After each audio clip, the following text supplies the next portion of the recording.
CA 200 Institutional Corrections. Good day everyone, I am Noriel Bibin Danilio, a Section D. And today, I will report about Module 4. And today, you will learn about or you are expected to learn the following. Number 1, care and treatment of the prisoners and also the release of prisoners. Number 2, the Child and Youth Welfare Code, the death row, and the rule of writ of amparo. And number 3 is the two system-based approaches of corrections and the Bureau of Corrections, which is the RA 10575. So, as we know, corrections is one of the pillars of criminal justice. Once the offender is found guilty on the court, he or she will be sent into the prison for rehabilitation and treatment. The goal of prison is to rehabilitate the offender in order for him or her to realize that he had committed a crime, and also he will be treated in order for him or her to become a productive and to become a law-abiding citizen again.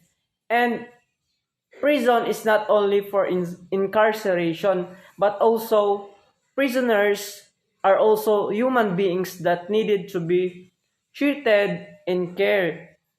So the prisoners have also the right to be treated and to be treated rightly. So the objectives of the care and treatment of the prisoners is to effect the rehabilitation and reintegration of the probationers, the prisoners, parolees, pardons, and the first-time minor drug offenders as productive, law-abiding, and socially responsible members of the community. So like what I have said earlier.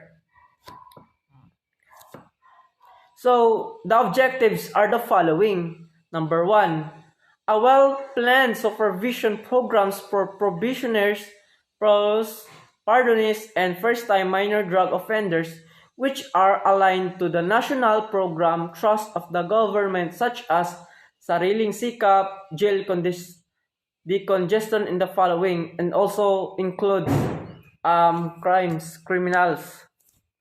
And number 2 is the establishment of innovative and financially and technically feasible projects for the moral, spiritual, economic upliftment and probationers, paroles, pardons, and first-time minor drug offenders, utilizing the available community resources. Don't worry guys, because I'll explain this more further later. So the various intervention or strategies and activities undertaken in the prison. So these are the following that are the strategies, the treatment that are provided to the prisoners. First intervention and strategies is the individual and group counseling. This activity intends to assist the clients in trying to sort out their problems, identify solutions, reconcile conflicts, and help resolve them. This could be done either by individual or group interaction with the officers of the agency. So ang officers of the corrections are served as a counselor, where they are trying to solve the problems, trying to mitigate, solve the conflicts, the problems of the prisoners during serving of their sentence. So these prisoners may have encountered problems emotionally, physically, socially, and spiritually in the prison. So these are needed to address by the officers of the correctional facility. They are served as a counselor. It can be an individual and group counseling. So this is a very necessary to the prisoners. So what is the next? Next is the establishment No. Sorry. Next is the moral, spiritual, values, and formation. Seminars, lectures, or trainings are offered arranged by the agency comprise these rehabilitation activities. Active NGOs, schools, civic, and religious organizations are tapped to facilitate the activities. So the NGOs, school, and civic and religious organizations are working together in order to provide a moral, spiritual, and values formation of the prisoners. So they also conduct seminars, lectures, and trainings in order for the prisoners to become a moral, spiritual, and a value prisoners. So, for example, there are some priests, some lay ministers, pastors, and other religious personalities who come into jail in order for the prisoners to learn a word of God, to learn some values, in order for them to change, in order for them to become to have a good relationship with God, and to become a morally prisoners. So next, work or job placement referral, categorized as an informal program wherein a client is referred to work or job placement through the officer's own personal effort, contact, or information. So the officers in the correction are they are teaching the prisoners to become prepared to the outside world. So they are also teaching livelihood programs inside the prison, so they can earn some money in order for them to provide for their own, and in order for them to be ready to the outside world have when they have served their sentence. So like this, as you can see in the picture, they are working as a construction site, maybe inside the prison. Next is the vocational livelihood and skills training. So the program includes the setting up of seminars and skills training classes like food preservation and processing, candle making, novelty items, and handicrafts making. In what is the purpose of this? In order for them to help the clients earn extra income. Likewise, vocational and technical trade classes are availed of such refrigeration, automotive mechanic, radio television, and electronics repairs, tailoring, dressmaking, basic computer training, and etc. So, bisan pa na napa sila sa prison is they are teach vocational livelihood and training skills in order for them to have a skills, and so they can have an extra income for their own. So for example, they are teach how to food preservation, candle making, novelty items, and handicraft making. So as you can see in the picture, the prisoners also selling lanterns, stars during Christmas season in order for to have an income for their own.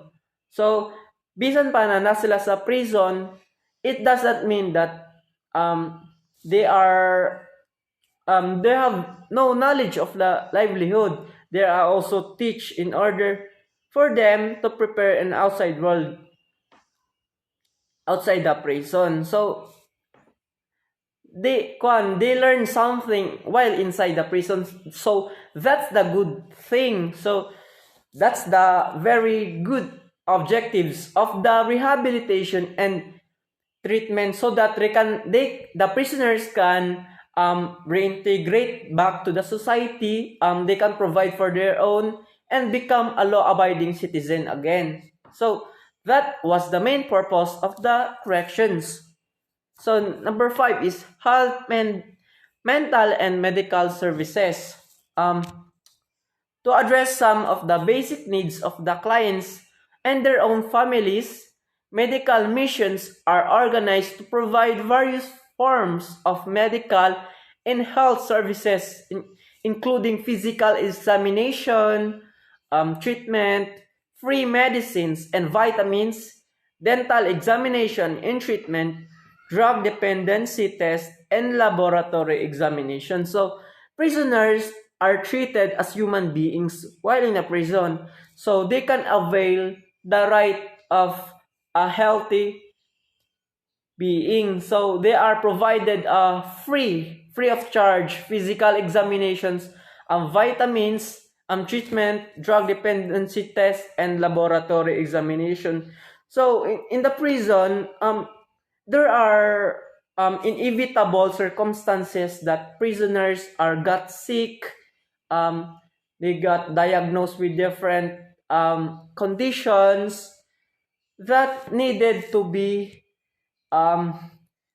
some actions from the officers. So this is inevitable circumstances that needed to be addressed, that the prisoners got sick. So it is the role of the officers and the government in order to provide a free physical examinations of this prisoner, because there are also human beings like the normal citizen. So they are needed some care, health and mental and medical services. Next is the literacy education. So in coordination with the LGU program, adult education classes are availed to help clients learn basic writing, reading, and arithmetic. So that's a good thing. Likewise, literacy tech-ins during any sessions conducted for clients become part of the module.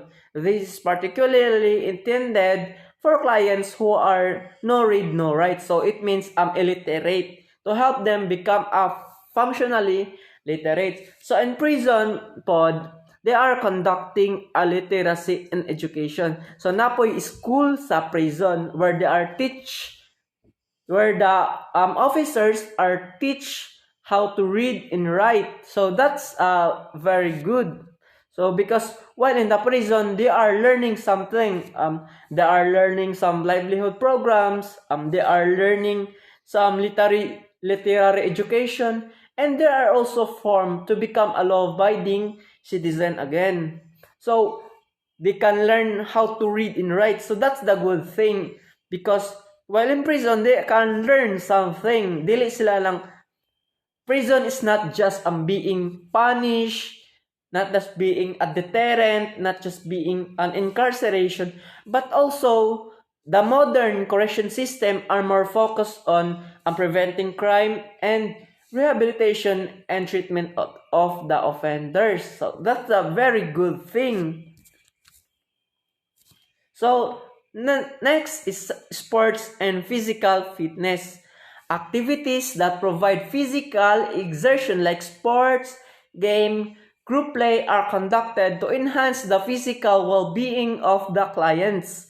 The friendly competition of the clients from the various offices of the sectors, together with the officers, provide an enjoyable and helpful respite. So, in the prison, the government are making efforts so that the prison are become a healthy and enjoyable environment for the prisoners, not a very harsh, not a very worst conditions of the prisoners. So dinhi sa prison sa atong country, prisoners can experience sports and physical activities, like they can play basketball, they can play tennis, they can play chess, and any other sport. So they become a fit, healthy prisoners, and also they can enjoy not just being alone, being lonely, being punished. So they can also enjoy different sports. Like imagine they can play basketball. That's very nice. And also this can help the physical the emotional and the psychological wealthiness of the prisoner. Dili sila ma-bored, dili sila ma-encourage to do another crime, and also they become more happier while inside the prison. Walay ma-depress, and more so on. So this is very important. Um, this is very important strategies of the corrections in order for prisoners to become a new citizen. So the reception and diagnostic center, or the RDC. So what is this? So this is a special unit of prison which is located at Camp Sampaguita, where new prisoners undergo diagnostic examination, study, and observation for the purpose of determining the programs and treatment and training best suited to their needs. Excuse me. To which they should be transferred. So it composed of the following staff members. So connected na siya to the strategies. So this is the personalities, which is the staff members of the special unit of prison. So the first is the psychiatric, or the responsible in the examination of the prisoner's mental and emotional makeup. So the prisoners before they entered, or before they served their sentence in the prison, the psychiatric persons are responsible for the examination of the prisoner's mental and emotional makeup. So mag-conduct sila of physical examinations for them to determine the emotional and mental makeup of the prisoners, whether they are experiencing some stress, depression, loneliness, and other even physical diseases. Next is the psychologist. It is the responsible to conduct study on the character and behavior of the prisoners. So ang psychologist is mag-study siya sa behavior and behavior of the prisoners. Next is the sociologist, which study the social case situation of individual prisoner. So ang sociologist is mag-study siya on in the statistics of the overall prisons. Next is the educational counselor, conducts orientation classes in order to change inmates' attitude towards education, and recommends educational program for the prisoners. So moni siya, they are served, officers also serve as educational counselor, where they are teaching prisoners the literacy. So they are teach basic arithmetic, how to read and write, so that they become a literate citizen. Next is the chaplain. Encourage the prisoner to participate. The chaplain encourages prisoner to participate in religious activities. So in prison, the priests, the pastors, the lay ministers, and other religious sectors are conducting masses and giving the word of God to the prisoners in order for them to become a God-fearing, a religious person, and also for them to become a good citizen, and they will not commit another crime again. So in prison, they can learn to become a religious person. They can build a good relationship with other prisoners, with the officers, with the community, and the God. So that's the good thing of the rehabilitation and treatment of the prisoners. Next, medical officer. What is their role? The medical officer conducts physical examinations and recommend medical treatment of the prisoners, as like what I have said earlier, that there are inevitable circumstances that the prisoners got sick, got diseases, acute or very dangerous disease. So the medical officers, ang ilang responsibility is to conduct physical examinations to all officers para ma-determine and also to treat the prisoners of the medical conditions that every prisoners conducted, and also they are conducting dental checkup to the prisoners. And the number 8, the custodial correction officers recommend the transfer and type of custody of inmates. And what is the quarantine cell or unit?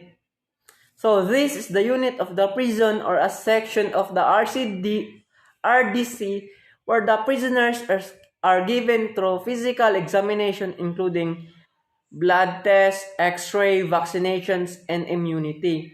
This is for the purpose of ensuring the prisoner is not suffering from any contagious diseases which might transfer from prison population. So para ang quarantine cell or unit para siyang health center or mini hospital inside the prison na i-check ang physical examination sa prisoners like blood tests, x-rays, vaccinations, and also especially karon na we are in the phase of the pandemic that all prisoners should be vaccinated. So they are vaccinated in order for them to become safety of this new virus and not to and to avoid any contagious diseases and to transfer the sickness to other people. So these are the pictures of the efforts of the office of the correctional officers. So they are like what you can see in the picture, they are conducting free checkup, and on the right side they are giving vaccines to the prisoner because it is their right, like that.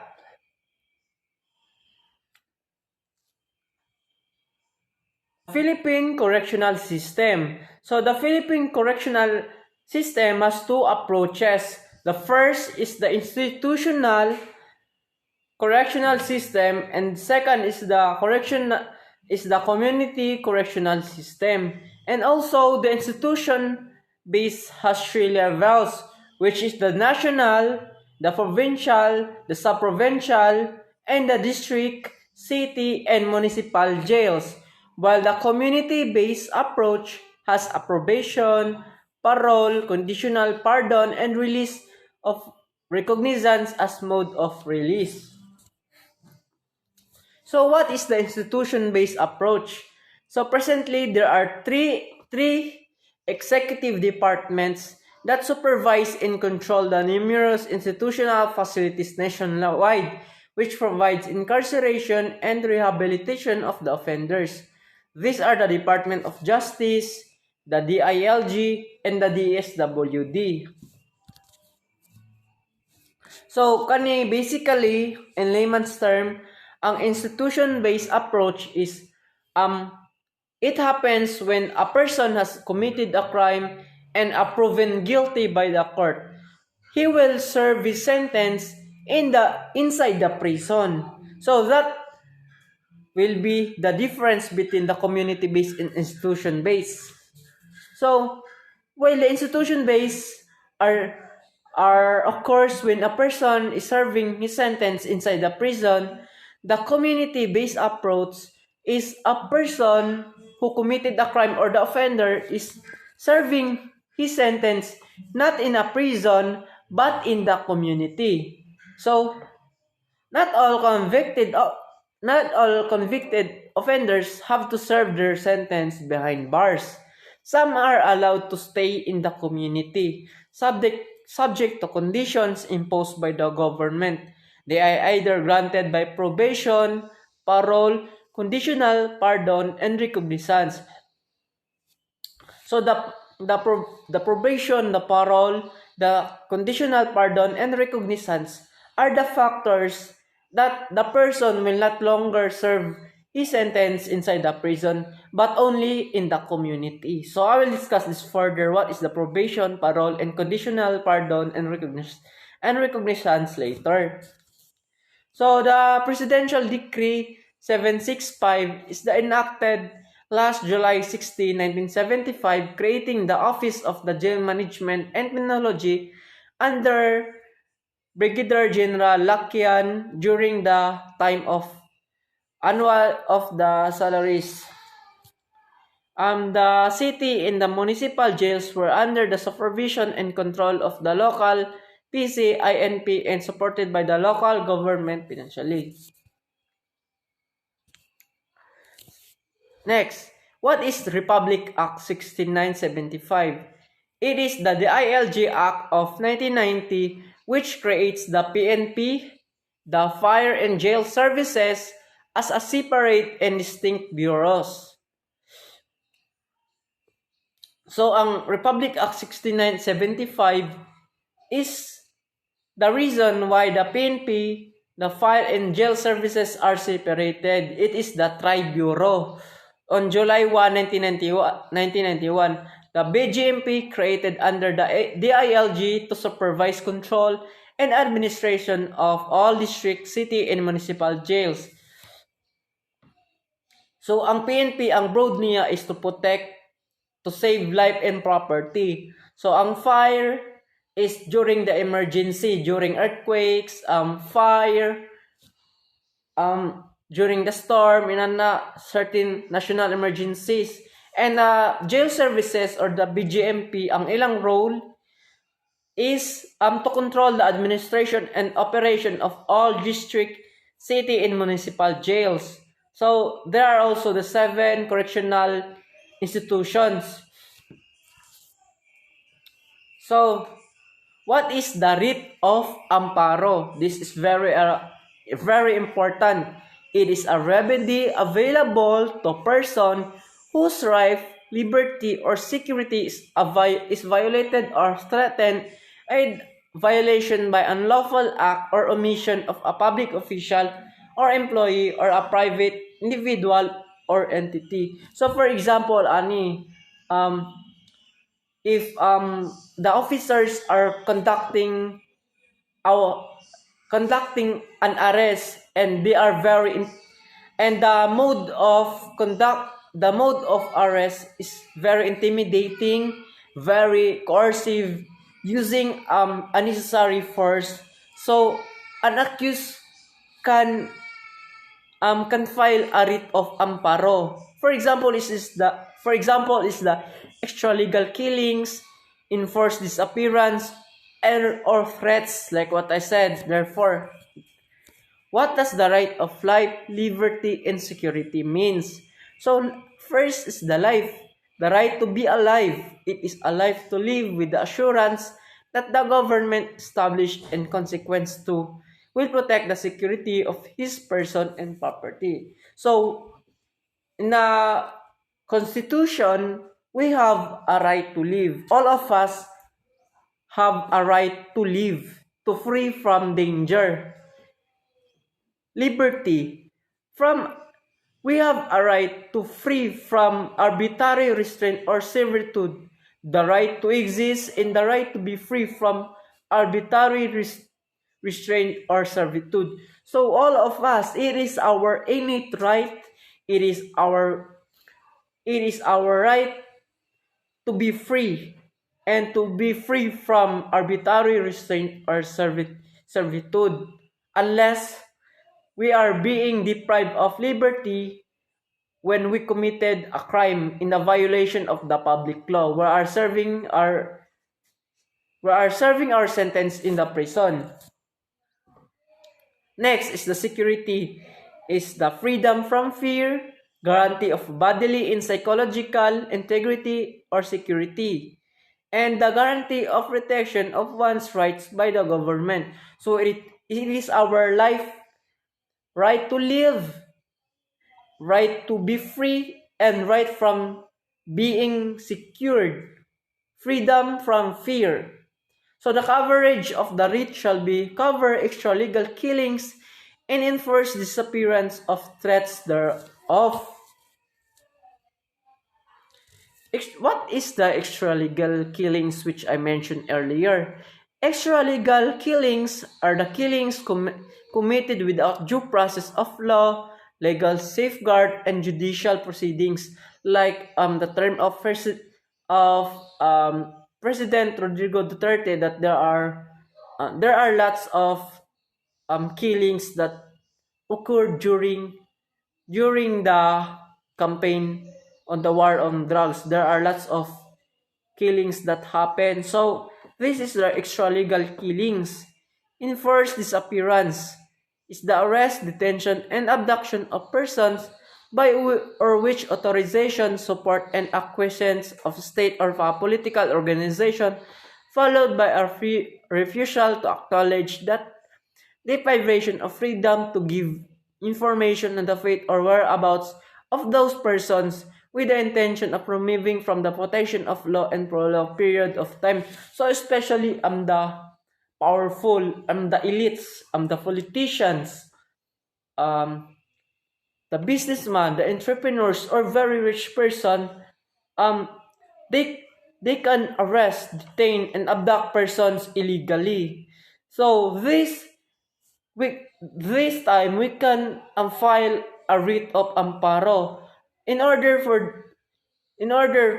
to counter this unlawful arrest, detention, and abduction of persons. The purpose is both preventive and curative roles, and the nature of writ is this is not a criminal in nature, but it partakes of a nature of a prerogative writ that does not determine guilt nor pinpoint criminal culpability of the DISA. So, the other party can file a writ of amparo to the accused in order to determine that the accused have committed that kind of crime. For example, I'll give to the politician. So, politician A versus the community. So, this politician A, if had allegedly committed crimes like abduction and abduction of the people illegally or killing. So the community can file a writ of amparo in order the committee can file a writ of amparo to the court so that the court will call the politician A to prove that this alleged is purely a rumor or is it really as true. So that state participation is an indivisible element for the issuance of a writ of amparo. What is the writ? State participation. This is a proof of disappearance alone is not enough. It is likewise essential to the establishment of such disappearance was carried out in the direct and indirect authorization, support, or the acquiescence of the government. The command responsibility. Since the application of the command responsibility presupposes the imputation of the individual liability, it is more appropriate invoked in a full-blown criminal or administrative case rather than in summary in amparo proceeding. The issuance of the writ. Upon the filing of the petition, the court or the justice or judge shall immediately order the issuance if the writ is in a phase to oath to issue. What is the quantum of proof of the issuance of the writ? In a petition for a writ of amparo, the parties shall establish the claims by substantial evidence. So, upon the issuance of the writ, the evidence should be based on the substantial evidence, not on purely rumors that lacks evidence, so that the file of the amparo should be accepted by the court. Next is the court and entities authorized to commit a person to jail. So, kinsa ang mga persons na maka-send a person who committed a crime into the prison. So, the following courts and entities are authorized to commit a person to jail. The first is the Supreme Court. Supreme Court is the highest court in the Philippines. So, it is also the very powerful court.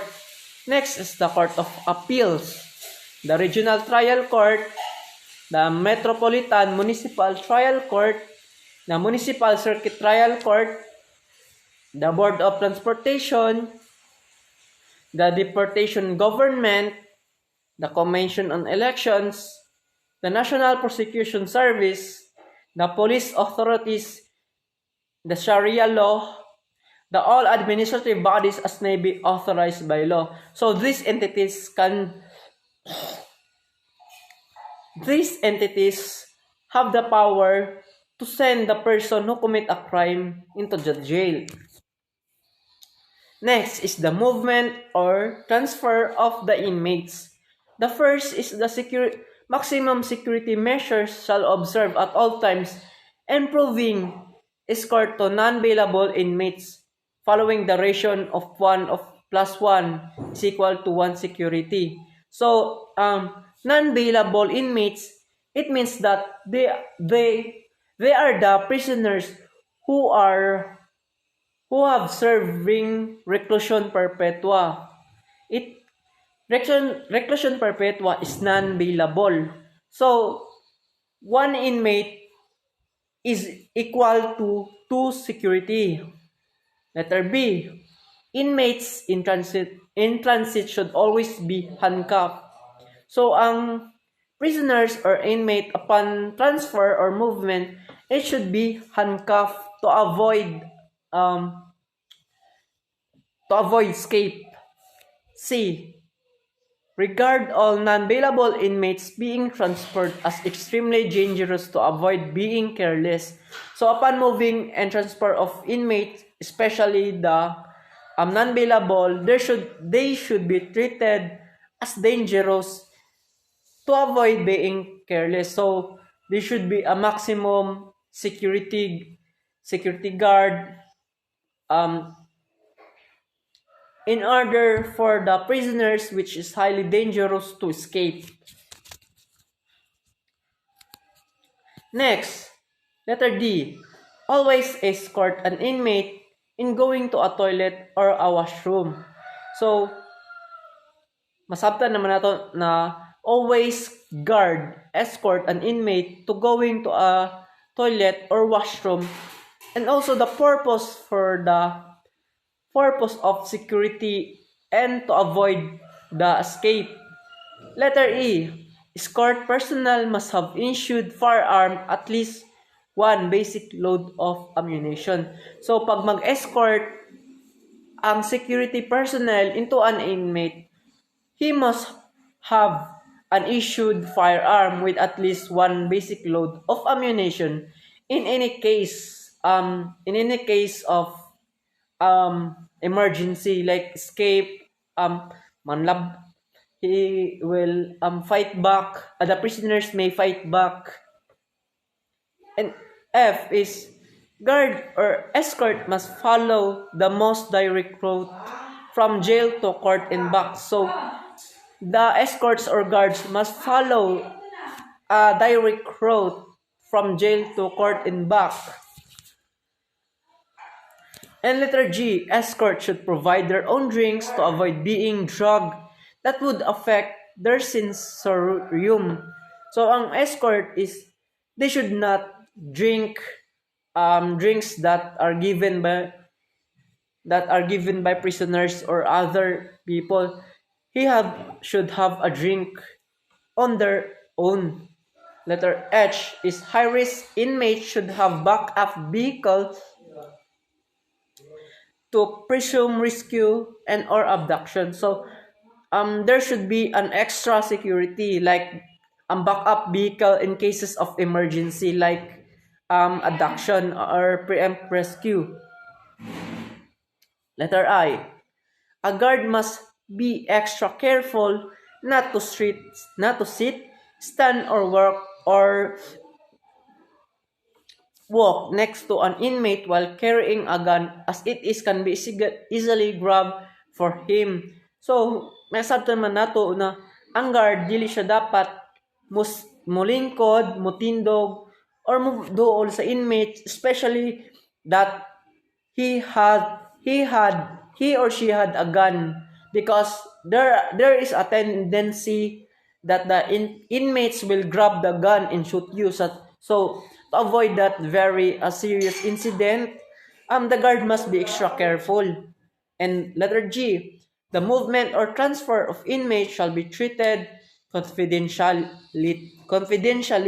So while moving the prisoners, dili guna sila dapat mutugan to other prisoners, to other peoples, to the purpose for the security purposes pud na. And letter K is the transporting of prisoners by hard vehicle should be proceed uninterrupted while passing along the way.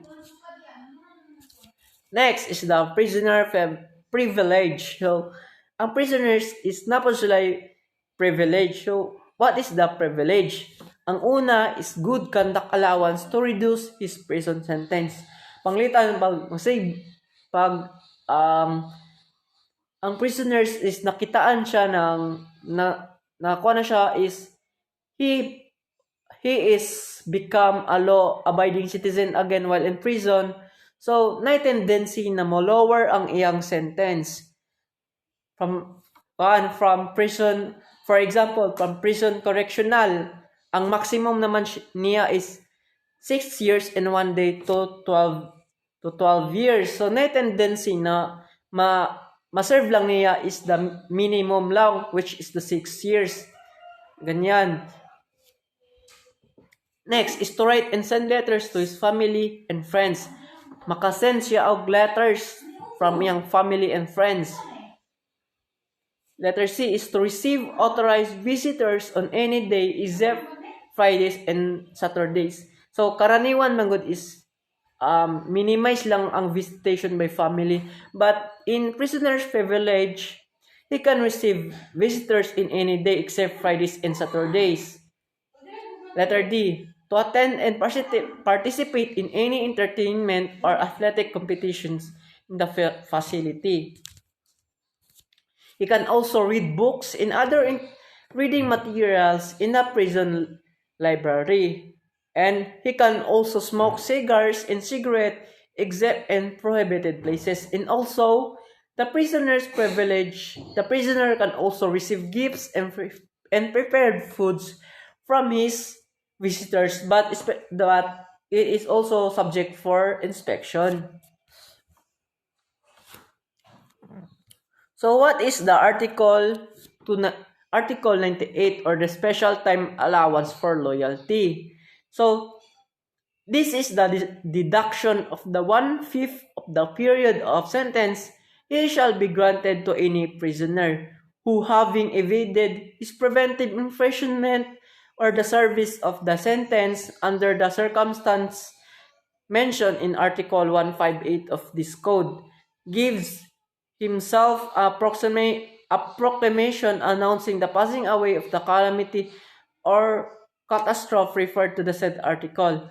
A deduction of 2/5 of the period of his sentence shall be granted in case the said prisoner choose to stay in a place of confinement withstanding the existence of calamity and catastrophe enumerated in Article 158 of this code. So basically, ang meaning aning Article 98 or the special time allowance for loyalty. So for example, nay bagyong Yolanda, naguba ang prison, naguba ang entrance, so pwede makagawas ang prisoner. But if ang prisoner is dili siya motakas and he refused to escape and he will stay in prison, pwede makuan ang time of sentence to 1/5 or 2/5. So makuan og 2/5. So for example, ang prisoner ang iyang sentence is reclusion perpetua. Ang reclusion perpetua man is 20 years in 1 day up to 40 years, or if there are aggravating circumstances, pwede siya into life imprisonment. So, if inana ang mahitabo, di siya motakas during their calamity, na tendency na ma-lower ang iyang sentence into 2/5. So, ang 2/5 sa 20 years, pwede na lang siya mahimong kuan. 15 years na lang ang iyang serving sentence. So, that's the good thing for being a loyal. So, that is the Article 98 special time for loyalty. So, that is the end of my report. Thank you very much for listening, and I hope that you will learn a lot from my report. Thank you very much, and have a good time, and God bless.